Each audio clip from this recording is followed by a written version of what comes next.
NID ও সীমানা পুনর্নির্ধারণ সহ নির্বাচনের সব কাজ ভালোভাবে আগাচ্ছে বলে জানিয়েছেন প্রধান নির্বাচন কমিশনার নাসির উদ্দিন। এছাড়াও তিনি বলেন, ভোটার হালনাগাদের সব কর্মকর্তারা অসাধ্য সাধন করেছেন। রোববার সকালে রাজধানীর আগারগাঁও নির্বাচন কমিশন সচিবালয়ের ছুটি শেষে কর্মকর্তাদের সঙ্গে শুভেচ্ছা বিনিময়ের সময় সিএসি নাসির উদ্দিন এসব কথা বলেন।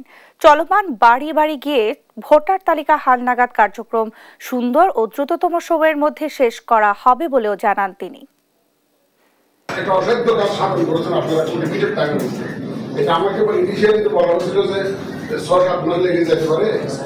এবং all the limitations of logistic support এর মধ্যেও আপনারা কাজটা শেষ করেছেন ইনশাআল্লাহ। আমি personally I am very happy, the EC is happy এবং গভর্নমেন্টকেও আমরা জানাচ্ছি টাইম টু টাইম যে আমাদের প্রগ্রেস ভালো। আমরা বুক বলতে পারতেছি এখন